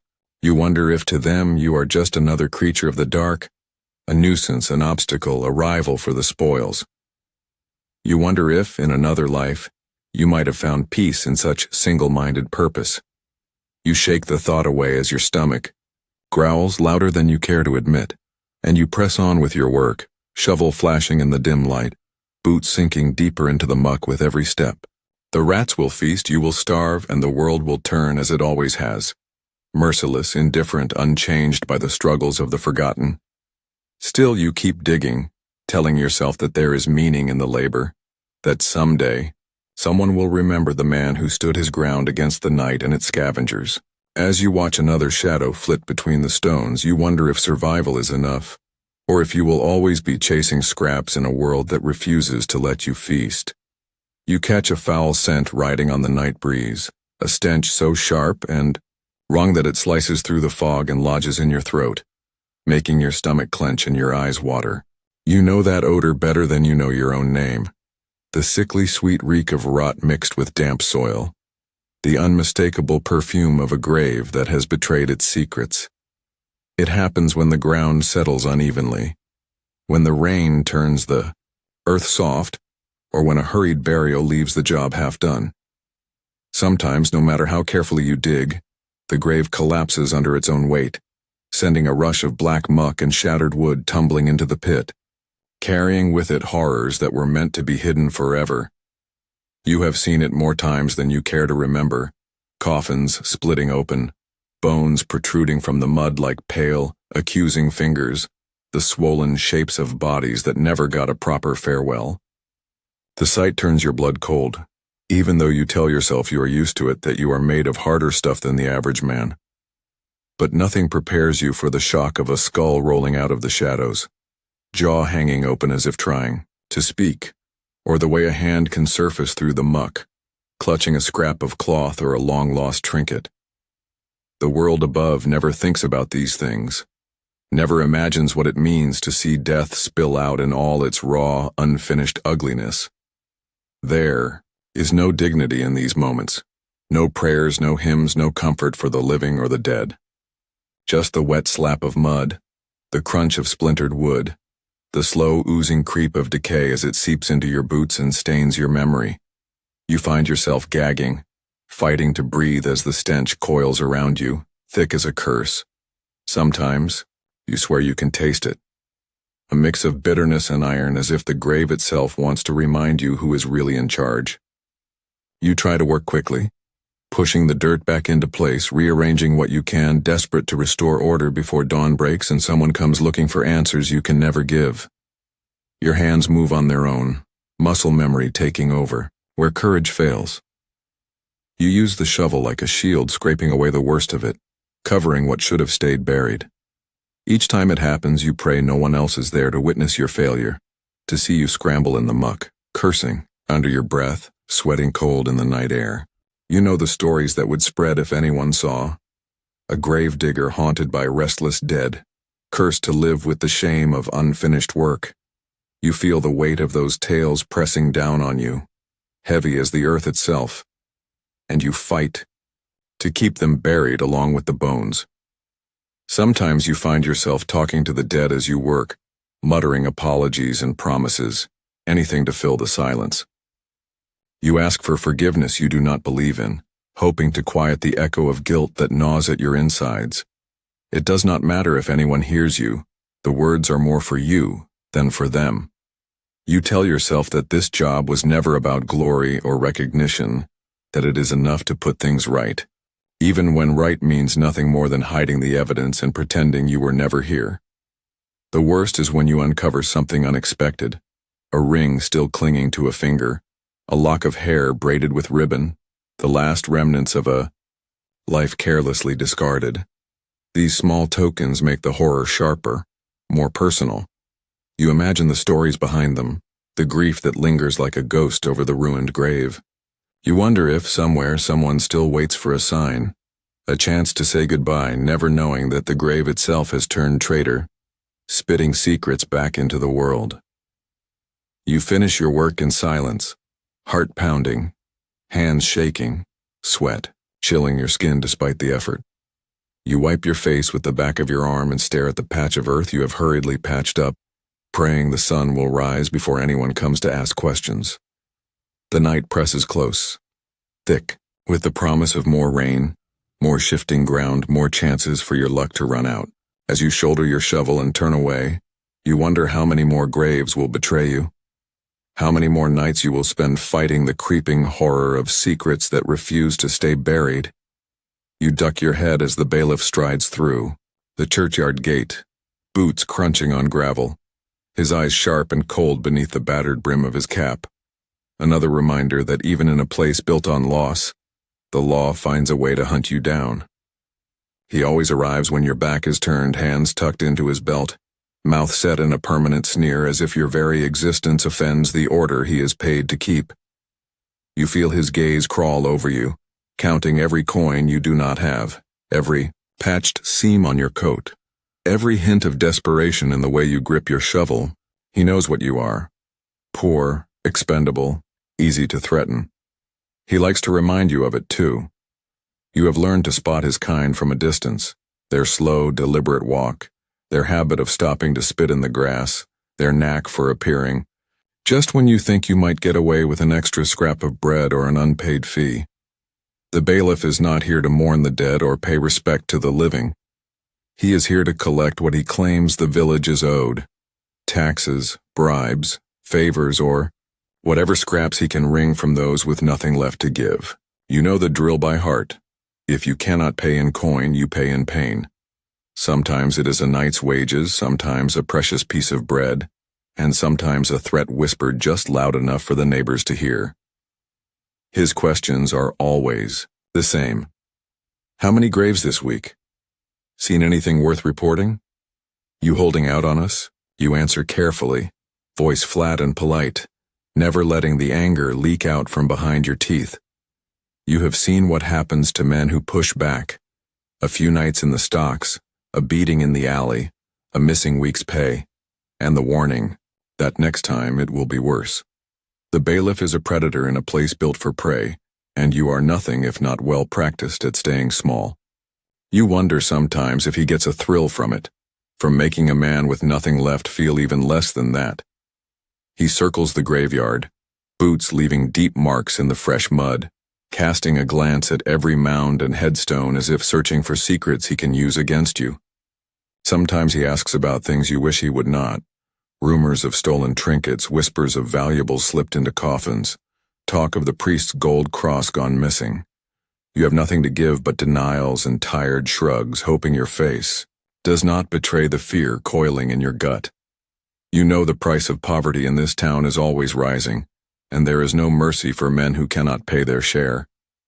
When he finally corners you by the old you force yourself to meet his stare, eyes steady even as your hands tremble. He holds out his palm, fingers curled, waiting for whatever coin or favor you can scrape together. You empty your pockets, 2 pennies, a bent nail, a dried crust of bread, and drop them into his waiting hand, the humiliation burning hotter than the cold. He weighs your offering, sneers, and leans in close, voice low and venomous. You do not want to be in debt, boy. Not to me. Not here. The threat is a promise, a shadow that clings long after he is gone. You watch as he disappears into the darkness, coat snapping in the wind, his boots echoing in your skull. The relief that follows is thin and bitter, tempered by the knowledge that he will be back, that there will always be another hand held out, another debt you cannot escape. You grit your teeth and get back to work, every muscle burning with the injustice of it, every heartbeat a reminder that the only power you have left is the choice to keep digging. But even as you drive your shovel into the ground, you wonder how much longer you can keep paying, how many more pieces of yourself you will have to sell to keep the bailiff and his kind at bay, and what will be left of you when you finally run out of things to give. You remember the rare nights when the graveyard echoes with laughter instead of mourning, when festival fires burn along the village road and even you, the outcast, can feel the music thrum in your bones. These moments are a strange blessing, a chance to step outside the endless shadow of death and let the taste of life touch your tongue again. The air fills with smoke and roasting meat, the clang of tankards, the high, wild song of fiddles played by men who have lost more than they ever hoped to regain. You slip into the edge of the crowd, careful not to get too close, always mindful of the eyes that might turn sharp if they realize who you are. Still, you cannot help but let yourself be pulled along by the current of joy that sweeps through the village on nights like this. You watch families dance in the dust, skirts swirling, boots stomping, little ones squealing with delight as fathers swing them high. For a moment, you almost forget the weight of your own hunger, the ache in your hands, the mud that never seems to leave your skin. Someone thrusts a mug of ale into your palm, warm and frothy, the taste sharp and bright, and you take a long, greedy gulp, feeling it light a small fire in your chest. The festival is a temporary magic, an escape from the grinding sorrow of daily life, a reminder that even those who spend their days burying others can sometimes find a way to celebrate the sheer stubbornness of survival. You drift among the xiao, lanterns strung between crooked houses, their glow turning the world golden, softening hard lines and hiding old scars. Music spills from every doorway, and laughter follows you down the street. The old women who would never meet your eyes in daylight call you over to share a scrap of cake or a spoonful of stew, their kindness sweet as honey and just as fleeting. For a few hours, you are not the gravedigger, not the bearer of bad luck, but just another soul in need of warmth and company. The boundaries blur, the fear fades. You dance with a stranger, her hands warm in yours, her eyes bright as the embers flying up into the starry dark. And you wonder if it is possible to live like this, without the bitterness, the burden, the loneliness that wraps around you like a shroud. Yet even in these moments of joy, you feel the old habits tug at you, the instinct to hang back, to watch rather than join in. You know the joy is borrowed, that as soon as the sun rises, the old suspicions will return, and you will be sent back to the shadows. But tonight, you let yourself believe in the possibility of belonging. You let the music lift you. Let the sweet tang of roasted apples and the spiced bite of ale fill the emptiness inside. You watch the village children race past, ribbons flying, and you catch yourself smiling, a real aching smile that feels strange on your face. You do not let yourself forget what comes next. When the last song fades and the fires burn down to embers, you slip away before the dawn can reveal you. You walk the quiet lanes back to your patch of earth, the taste of festival sweetness lingering on your tongue. You keep those memories close, a shield against the cold, a reminder that there are moments, however brief, when you are allowed to exist in the light. You wonder as you wipe the dust from your boots and step back into the silent world of the dead, how long you can carry the memory of joy before it slips away like everything else. But as the first rays of sun threaten to steal the night's magic, you find yourself longing for the next festival, the next wild dance, the next chance to remember what it feels like to be alive. You hear the church bells ring out, a hollow, midnight sound that curls through the graveyard like a warning, marking the hour for the burials nobody wants to talk about. These are the burials for those who could not pay, those whose families vanished with the last of their hope, whose names might never be spoken again except by you, the only witness left when the world turns its back. The bell is your summons, cold and unforgiving, echoing across the stones as you shoulder your shovel and step into the kind of darkness that swallows even the memory of comfort. There is no procession, no priest with his golden cross, no line of mourners clutching flowers in trembling hands. Only you, a worn casket, and the silent question of how many more souls will vanish before anyone notices they are gone. You work, by the dim glow of a lantern, every shadow stretching long and thin across the uneven ground. Your breath hangs in the air, mixing with mist and the sour scent of poverty, cheap wood, threadbare linen, the unmistakable tang of despair that clings to every corner of these paupers' graves. You feel the weight of the night pressing down, heavy and thick, as if the darkness itself resents having to bear witness to so much loss. Each step toward the open pit is a negotiation with your own exhaustion, your own sense of injustice. But you do not hesitate.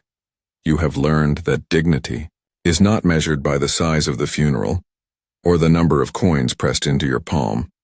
Sometimes dignity is nothing more than the simple act of seeing a job through, even when nobody else cares enough to do it. You lower the casket into the grave, muscles burning, sweat slick on your brow despite the cold. The wood groans, settling into the damp earth.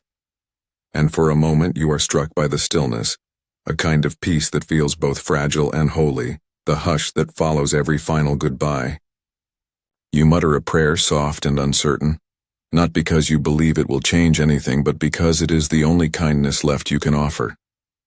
You think about the stories behind these midnight burials, the debts unpaid, the illnesses suffered.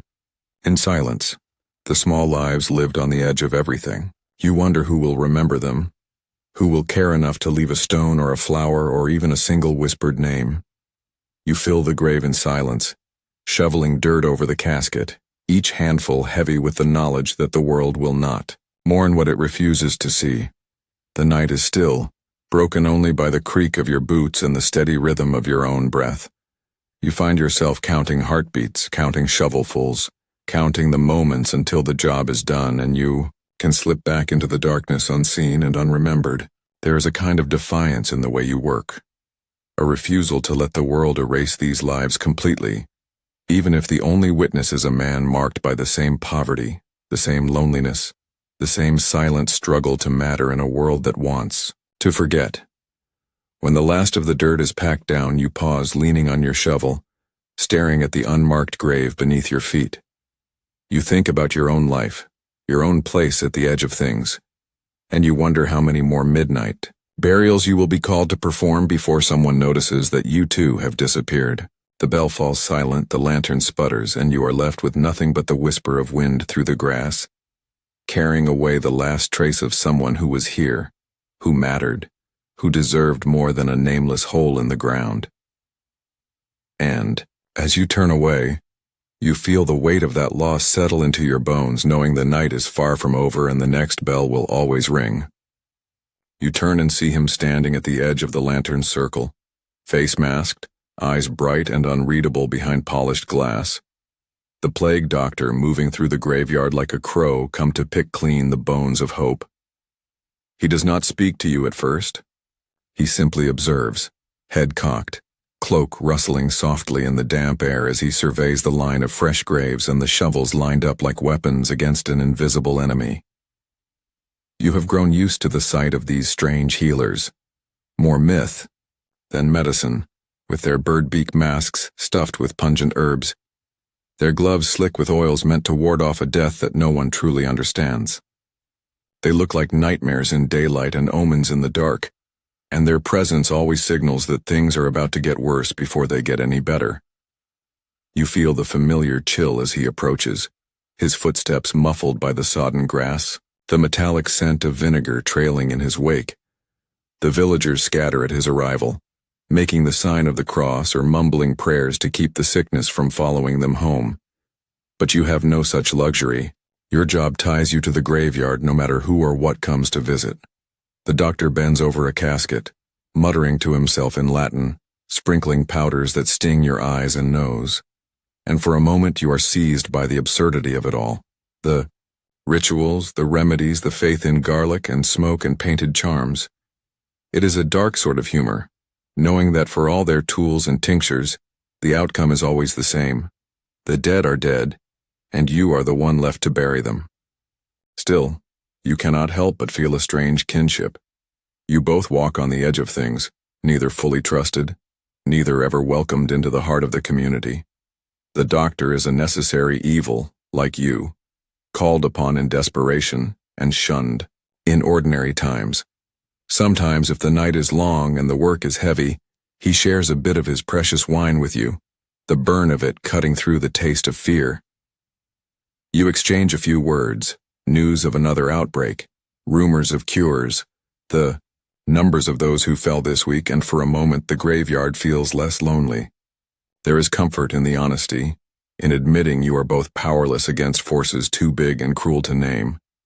He offers you a pouch of herbs once, instructs you to hang it around your neck, promises it will keep the sickness at bay. You thank him, but you both know it is a ritual for the living, not a protection from the dead. You watch as he performs his strange dances, drawing circles in the dirt, waving his staff over the graves, mumbling charms that have lost their power long ago. It is all theater, you think, But even theater has its place in a world desperate for hope. You play your own part too. Digging deeper, working faster, keeping the line between the living and the dead as clear as you can manage. You see the toll it takes on him, the way his shoulders droop, the tightness in his voice when he finally confesses that he has lost as many patients as he has saved. There is a loneliness in his eyes that matches your own, a weariness that comes from being needed but never embraced. He leaves you with a nod and a whispered warning to stay away from the sick, as if you could ever afford such caution. You watch him disappear into the night, his silhouette swallowed by the mist, and you are left to wonder which of you is running from death and which is just trying to make peace with it. You pick up your shovel and get back to work, feeling the pouch of herbs heavy against your chest, the scent of garlic and sage sharp in your nostrils. The world spins on, indifferent to your struggle, and you realize that in the end medicine and superstition are just two sides of the same coin, desperate measures in a desperate age. As you drive your blade into the soft earth, you wonder if you are truly any safer than the rest, or if hope is just another mask worn to keep the fear at bay, until the sun rises and the next visitor arrives. You blink, rub your eyes, and swear you see a shape moving at the edge of the lantern's glow. A pale, flickering figure gliding between the crooked stones, silent as breath held in a prayer. For a split second, every hair on your neck stands up, every muscle in your body goes taut, and you wonder if the old stories are finally catching up to you. The graveyard is full of whispers after all, and you have spent so many nights listening to them that your mind sometimes plays cruel tricks. But tonight, it feels different. The air seems charged, colder, every shadow heavier, pressing in with an uncanny weight that makes your skin crawl. You grip your shovel tighter, heart pounding loud enough to drown out the wind, and you remind yourself, ghosts are for children, for drunks stumbling home from the tavern, not for men with blisters and mud on their boots. Still, you cannot shake the feeling that you are not alone. You scan the headstones, the grass shimmering with dew, each stone etched with names half swallowed by time. The lantern sputters, casting wild shapes on the crypt walls, and for a moment you are sure you see a face, a twisted smile, hollow eyes, peering back at you from the darkness. Your breath comes in short, hot bursts, fogging in the cold, and your thoughts start to spiral. You recall the old tales, the widow who hanged herself and wanders the yard searching for her lost child, the thief buried at the crossroads with a stake through his heart, the priest who swore he would rise again to exact vengeance. Every grave holds a story, and on nights like this, you wonder how many of them are truly finished. You force yourself to move, to get back to work, but the fear lingers, sticky and relentless, clinging to your ribs and whispering your name in the hush between heartbeats. Your mind flickers back to the last time you felt this way. Nights when exhaustion made the world tilt, when hunger carved holes in your vision, when you would catch yourself talking to the dead just to break the silence. You know that loneliness makes ghosts out of shadows, that sleep deprivation conjures monsters out of every stray gust of wind. But you cannot convince your trembling hands to believe what your mind keeps insisting. You see movement again, closer this time, and you freeze, shovel poised like a weapon, praying it is nothing more than your imagination. Suddenly, a chill runs through you, sharp as ice water, and you hear a faint, breathy laugh carried on the breeze, a sound that might be a trick of memory or something far older and stranger. Your chest tightens, your vision blurs, and for one wild moment you think of running, leaving the grave half dug and sprinting for the safety of your tiny, fireless room. But pride keeps you rooted, stubbornness welded to your bones, refusing to give the night the satisfaction of seeing you flee. You stand your ground, heart battering your ribs, eyes darting from grave to grave, willing the apparition to vanish, to give you back the simple misery of loneliness. The figure fades, dissolving into mist, and you tell yourself you never saw it at all. You are a rational man, you remind yourself, a man who buries bodies and secrets, not one who gets rattled by shadows and stories. But the unease does not pass. It lingers at the edge of your thoughts, flickering in every corner the lantern cannot reach. You mutter a prayer you barely remember, an old rhyme for protection, hoping that words can build a wall between you and whatever prowls the darkness. The work feels heavier now, the ground colder, the weight of unseen eyes pressing down with every swing of your shovel. You get back to digging, but the image will not leave you. The pale shape, the echo of laughter, the nagging sense that the veil between worlds has grown thin tonight. You wonder if you are being punished, if the ghosts of the forgotten and the lonely have finally come to call in the debt you owe for 1,000 nights of silence. As your lantern flickers and the wind picks up, you promise yourself you will not look back, you will not give the fear an inch. But as you bend to your work, heart pounding, you cannot shake the certainty that something is watching, waiting, and that the night is far from finished with you yet. You watch the sky shift from inky black to bruised purple, dawn creeping in on the heels of a sleepless night, and for a moment you think the world might finally show you a little mercy. But the sunrise brings no comfort, only a harder edge to the chill that has settled in your bones. Your body aches in ways that words cannot touch, every muscle stiff, hands swollen and trembling from hours spent wrestling with the stubborn earth. The graveyard is quiet now, hushed and hollow, and you stand in the middle of it, feeling the cold seep through the soles of your boots, up your legs, burrowing into your heart. The world beyond the iron gate stirs to life. Roosters crow, smoke curls from distant chimneys. A dog barks somewhere you will never be welcome. But none of it belongs to you. In the pale light, you are still nothing more than a shadow. You pull your coat tighter around your shoulders. Shoulders that have carried more grief than most men see in a lifetime. And you stare at your dirt-stained hands, flexing them slowly to drive away the numbness. Sleep is a luxury you have learned to live without, traded for the promise of a few coins and the thin hope that you will make it through another day. The work never gets easier. With every grave you dig, the earth seems to grow heavier, the pit deeper, the climb out more exhausting. Dawn is supposed to be a new beginning, a chance to leave behind the night and all its secrets, but for you it is just another turn of the wheel, another reminder that rest is for other people. People with clean hands, people who do not carry the stink of death home on their skin. You hear the sounds of mourning, a wagon rattling over cobblestones, a woman singing as she sweeps her stoop, the jangle of coins in the baker's till, and it all feels distant, unreal, as if the graveyard has swallowed you whole and left only a hollow shell behind. You crave the warmth of a fire, the taste of real food, the touch of a friendly hand on your shoulder.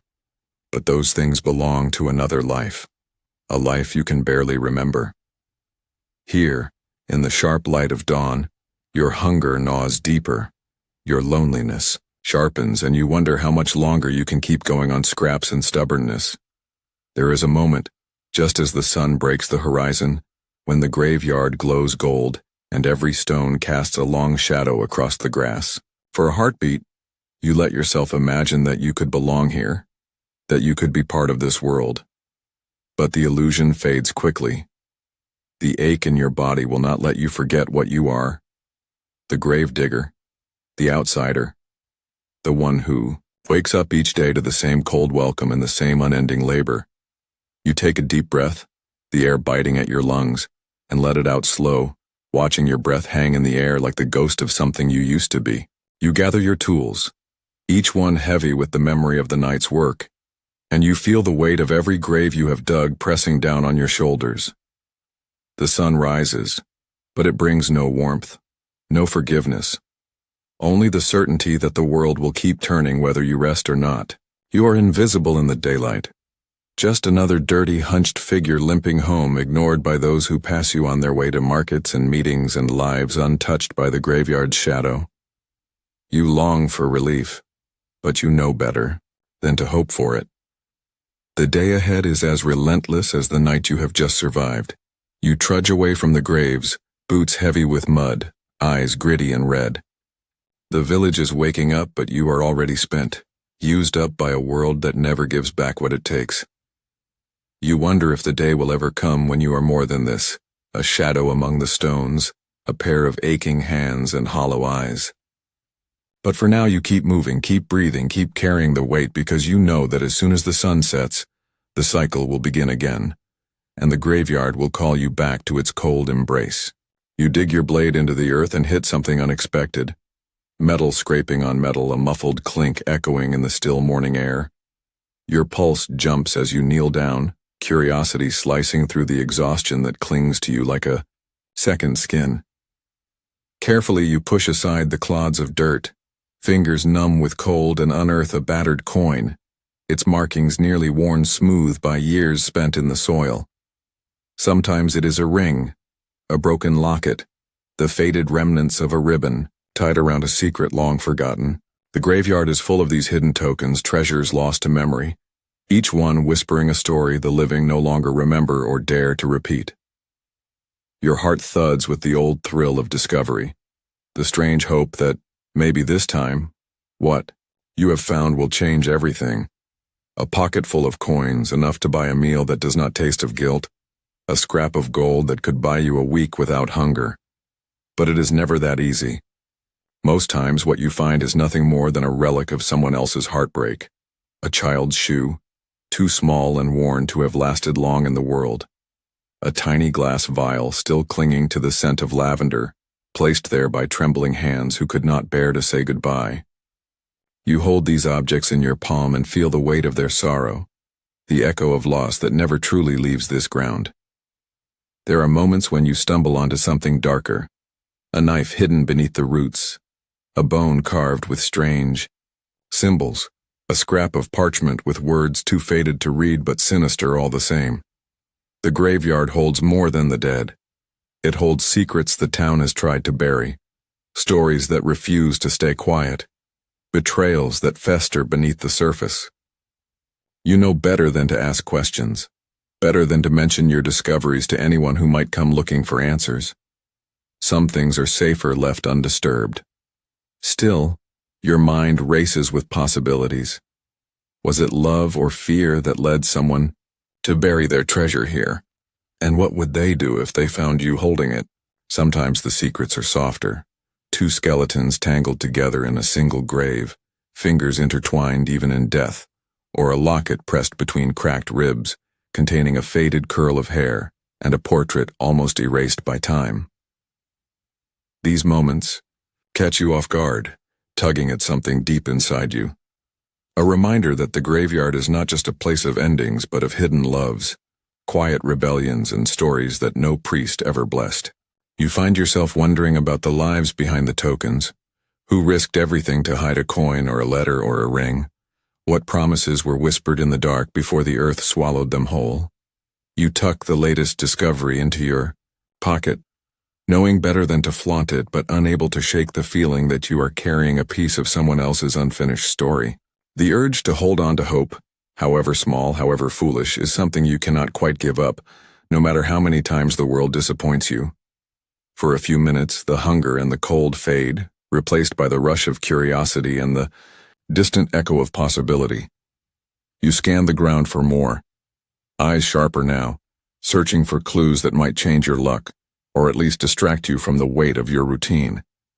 But the graveyard is stingy with its gifts, and soon enough, you are back to digging, sweat stinging your eyes, hands raw and shaking. Still, you cannot help glancing at your pocket, wondering if the coin or the ring or the letter might be the key to something better, a doorway to a life beyond this mud and misery. The secrets of the soil are never quite what you hope, but they are all you have. Small reminders that even here, where the world tries to forget, there are stories that refuse to die. And as you dig deeper, as the wind picks up and the sky threatens rain, you wonder what other secrets are waiting just beneath the surface, daring you to find them before they disappear forever. You pause for a moment, leaning on your shovel, and let your mind wander back to faces you have not seen in years. Your mother's gentle hand smoothing your hair after a nightmare, your father's laugh rumbling through the tiny kitchen, the sound of your siblings arguing over a crust of bread. The memory strikes with a tenderness that aches, a reminder of everything you have lost and everything that keeps you moving, even when the weight of another sleepless night makes your knees buckle. You were not always a man defined by dirt and grief. Once you were just a boy with dreams, running barefoot through fields, chasing sunlight and hope, believing the world was big enough to hold your heart without crushing it. You remember the day it all changed, the sickness that swept through your house like a thief, stealing warmth from your father's eyes, turning your mother's smile to silence, scattering your brothers and sisters to different corners of a world that never felt safe again. You were left behind, clinging to scraps of memory and the bitter promise that you would never let yourself forget the ones who came before. Every night as you dig another grave, you count the ways your life has been shaped by loss. The empty chairs at the table, the lullabies that fade into quiet, the stubborn hope that you are not the last of your blood left to carry these burdens. The graveyard is a cruel reminder. With every burial you feel the ache of absence sharpen. Each coffin lowered into the ground is another echo of your own family, another lesson in the way the world chews up the weak and spits them out. Some nights you rage against it. You curse the sky, the earth, the endless cycle of digging and forgetting. But rage is a fire that burns out quick in a body too tired to feed it. So mostly you endure, swallowing your grief with every breath, letting your memories become the only comfort that is truly yours. You talk to your ghosts in the silence between shovelfuls, asking your father for strength, your mother for patience, your siblings for forgiveness you may never earn. You keep their stories alive in your mind, weaving them into the fabric of your daily misery, refusing to let the world erase them the way it tries to erase you. There is stubbornness in that, a defiance you have carried for as long as you can. Remember, a refusal to let your family's suffering be meaningless. You tell yourself you dig not just to survive, but to honor the ones who loved you before the world taught you how to hate. Sometimes you imagine what they would say if they could see you now. Maybe they would grieve for your hardships, or maybe they would be proud of your resilience, the way you stand your ground in a world that never meant to be kind. Maybe they would remind you to find joy, even in the cracks, even in the darkness, even in the taste of stale bread and the warmth of a coat patched for the 10th time. The ache in your chest is a dull companion, never sharp enough to destroy you, never gentle enough to let you forget. You find yourself humming the songs your mother sang, half-remembered tunes that drift through your mind as you work. You press your palm to your heart, feeling the beat steady and slow, and remind yourself that love can survive even here, in the shadow of graves. You let that thought keep you upright when your body wants to collapse, when your spirit flickers low and the night feels endless. You hold on to hope, not the wild hope of a boy who thought the world was fair, but the quiet, battered hope of a man who knows better and keeps digging anyway. You look up at the sky, wondering if your family can see you from wherever they are, if they know that you still remember, that you are still trying to make them proud. The graveyard is silent, the world heavy. But for a moment you feel their presence beside you, a comfort as real as the dirt beneath your feet. And as you turn back to your work, shovel in hand, you wonder how long you can keep going on memory, alone, how much of your heart you will have to bury before you find peace, and whether the love you carry will be enough to keep you from becoming just another ghost in the ground. You freeze with your shovel poised above the earth as you spot a figure shivering in the shadows by the fence. A stranger wrapped in rags, face half hidden, eyes wild with desperation that mirrors something deep inside your own chest. The world has taught you to keep your distance, to measure out mercy in crumbs, because in this life, kindness can cost more than you have to spare. Yet tonight, something shifts. Maybe it is the way the stranger's hands shake as they clutch a small bundle to their chest, or the way their voice cracks when they whisper, "Please, just for tonight, let me stay." You recognize the raw edge of fear, the kind that comes from having nothing left to lose, and against every instinct you have honed, you nod once and step aside. You know what it means to break the rules, to let someone cross the invisible line between the living and the dead. The laws are clear. No trespassers in the graveyard after sunset. No exceptions for the hungry, or the hunted, or the hopeless. You have seen what happens when mercy is discovered, how the bailiff's cane falls, heavier, how the town's whispers sharpen into accusations, how a single mistake can cost you everything you have worked so hard to keep. Still, you remember nights when you were the one begging for shelter, when you would have given anything for a moment's rest from the cold and the cruelty outside. You remember the taste of fear in your own mouth, the ache of exhaustion so deep it felt like another grave opening inside your ribs. You let the stranger huddle behind a crumbling stone, heart hammering as you watch the graveyard's edges for the flicker of a lantern or the heavy tread of boots. The minutes stretch, thick with tension, every sound magnified. The squeak of a rat, the distant clang of the church bell, the soft, broken breathing of the person you have chosen to help. You wonder who they are. A runaway, a widow turned out by her kin, a thief fleeing justice, or just another soul battered by the same indifferent world that chewed you up and spat you out. It does not matter. Tonight you share your invisibility, offering what little safety you can carve out of darkness and silence. As the hours slip by, you risk a whispered conversation, just enough to make the fear recede, if only for a moment. You share a stale crust of bread, the last swallow of ale from your battered flask, and listen as the stranger's story spills out in fragments. Hunger, loss, betrayal, the endless grind of running from hands that only know how to take. You feel your own burdens shift just a little beneath the weight of their pain. For once you are not just the gravedigger, the outcast, the man everyone fears to touch. You are a lifeline, a witness, proof that even in this pitiless world, compassion can still flicker between strangers. But you know the danger never really passes. With every passing hour, the risk grows sharper, and you listen with your whole body for any sign that you have been discovered. You weigh the cost of this mercy, what it might mean for you if someone finds the stranger, what it might mean if you do nothing. You remember the faces of those you have lost, the promises you made in darker nights, and you decide that, for tonight, kindness is worth the danger. You sit together in silence as the sky brightens, not quite friends, not quite strangers, bound by the brief, fragile thread of shared survival. When dawn finally breaks and it is safe for them to slip away, the stranger squeezes your hand, leaving behind nothing but a wordless gratitude and a memory you will carry with you, long after the graveyard swallows you back up. You watch their shape vanish into the mist and wonder how many more risks you will take before the world demands its price. As you gather your tools and face the day, you realize that sometimes mercy is the bravest thing you can offer and the most dangerous secret to keep. You stare into the fresh-dug pit, the shovel clutched tight in your aching hands, and for a long, silent moment you feel the world fall away. Just you, the hole, and the creeping certainty that every grave you dig is a rehearsal for your own end.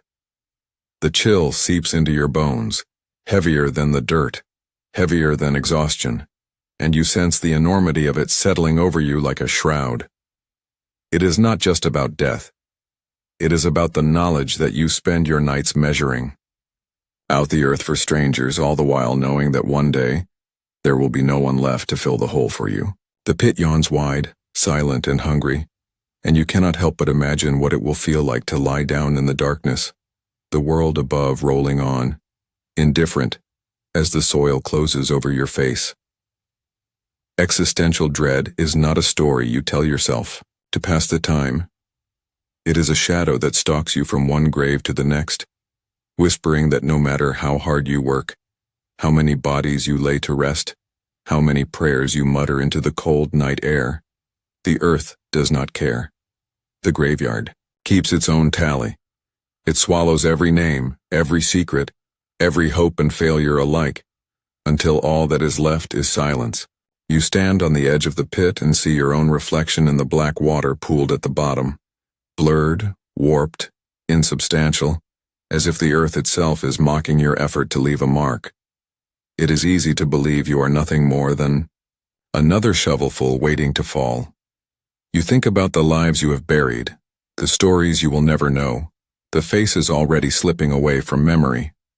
You remember the moments when the work was just a job, a way to survive, but those moments are rare now. More often you find yourself counting down, not up, counting how many graves you have left to dig before you cannot crawl out of the hole anymore, before your hands give out and your breath fails and someone else nameless and unseen must finish what you started. The thought settles in your stomach, bitter and cold, a question with no answer and no comfort. There are nights when the fear eats at you, when you stand at the edge of the pit and wonder if it would be easier to let go, to stop fighting, to slip quietly into the earth and let the world forget you as easily as it forgets the poor, the broken, the lost. But something inside you refuses. A stubborn flicker of will, a voice that says, "Not yet."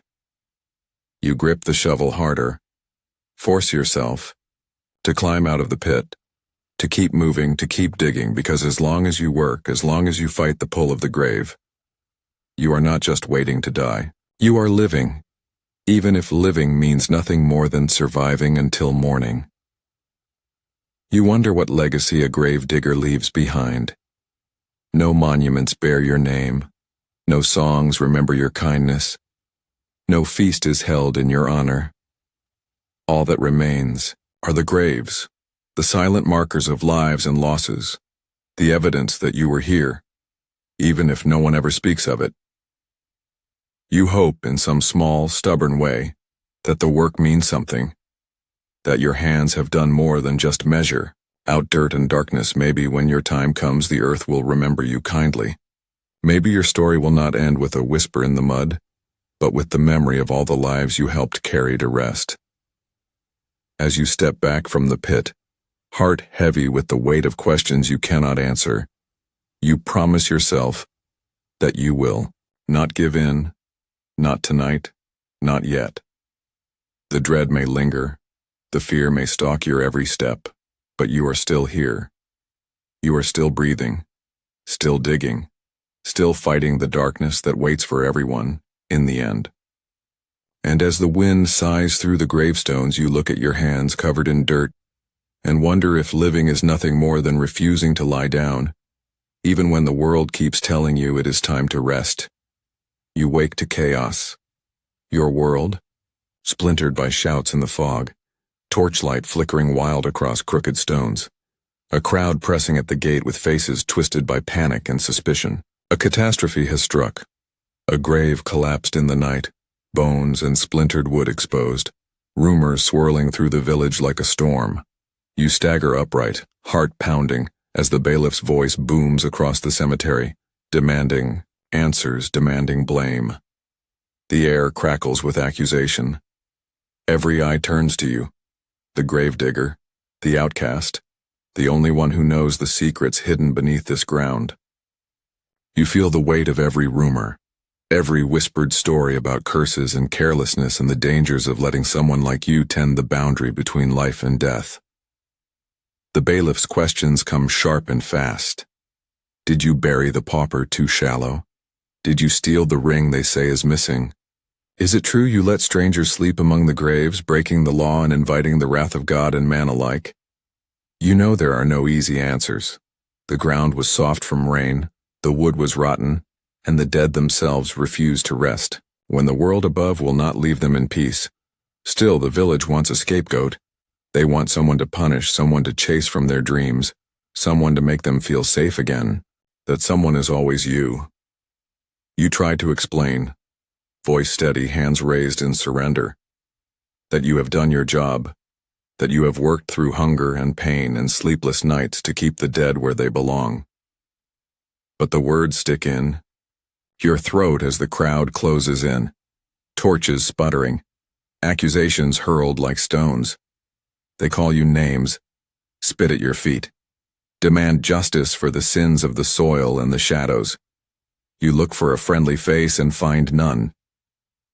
The priest stands, silent, robes billowing in the wind, unwilling to risk his own safety for the sake of the gravedigger. The bailiff circles you like a wolf, eyes glinting with the thrill of power, and you feel the old fear rise up in your gut. The fear that all your labor, all your mercy, all your silent endurance means nothing in the face of a mob. Someone pushes, Someone grabs your sleeve, and for a moment you think they might drag you down into the very grave you dug, covering you with dirt and stories until only the rats remember your name. You brace yourself, heart pounding, ready to fight or flee or plead for a mercy you know will not come. And then, in the chaos, a voice rises. A woman you once helped, a widow whose child you buried with care, stands between you and the mob.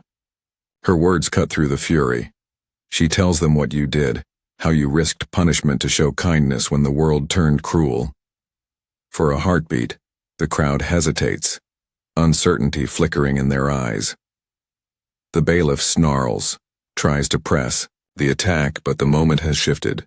You are not forgiven, not truly, but you are spared the worst for now. The villagers murmur, torn between fear and gratitude, and the torch is lower as dawn creeps in, pale and trembling over the broken stones. You are left standing in the ruins, breath ragged, body bruised, heart rattling in your chest. The bailiff promises there will be consequences, that the village will be watching, but for now you are allowed to stay. The catastrophe has passed, but it has changed you. You know how thin the line is between survival and ruin, how quickly the world can turn on the people it needs most. As the crowd drifts away and silence returns to the graveyard, you wonder what the price of mercy will be next time, and if you will survive to pay it. You sit on the edge of a battered stone, morning sun bleeding through ragged clouds, and you let the silence settle deep in your bones. A silence built from years of grief, hardship, and the simple, stubborn act of showing up when no one else would. You think back over every night spent in the cold embrace of the graveyard, every secret you have kept for the living and the dead, every kindness you have risked when the world demanded cruelty instead. The weight of it all is immense, almost unbearable. Yet you realize there is a strange dignity in having endured. For all the filth and the loneliness, for all the slurs and the bruises and the empty bellies, you have carried something that no one can ever take away. The knowledge that you stood your ground, that you refused to be made small, that you bore witness to the value of every life, even those the world was quick to forget. You trace the names carved in stone, some half erased by time and rain, and think of the stories buried with them, loves lost, promises broken, joy snatched in fleeting, handfuls before the end came calling. You remember the faces of mourners, the trembling hands that pressed coins into your palm, the whispered thanks and the averted eyes. You remember the children too young to understand why the world can be so cold, the widows who clung to you for strength, the outcasts who looked to you for a mercy no one else would give. These are your people in a way, the forgotten, the wounded, the desperate, and the brave. You realize finally that your work was never just about digging holes in the earth. It was about holding space for the suffering and the hope that linger in every broken heart. The scars you carry are not just on your hands, but etched deep inside, reminders that life, at its harshest, can still yield moments of beauty, flashes of laughter and bonds formed in adversity. You have seen the worst the world has to offer, but you have also glimpsed its stubborn, breathtaking tenderness. You have learned that dignity is not given. It is earned moment by moment with every act of defiance, every word of comfort, every refusal to abandon your own humanity.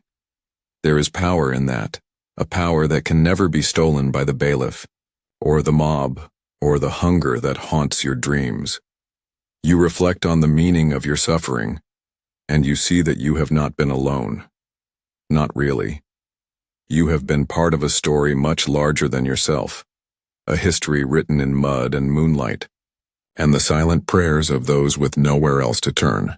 You find solace in the knowledge that you made a difference, however small, in a world that is desperate for meaning. You realize that even the lowest life is not wasted, not forgotten, not without its own fierce, stubborn worth.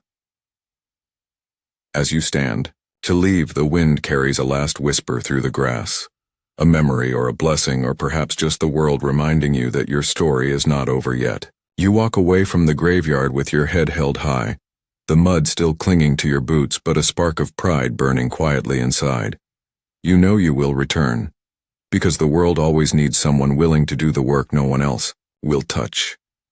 But today, You step into the light with a new resolve, carrying the lessons learned in the darkness, knowing that your life mattered, that your suffering was not in vain, and that even the smallest act of compassion can echo far beyond the boundaries of your own grave. You came here looking for boring history, maybe hoping for a little sleep.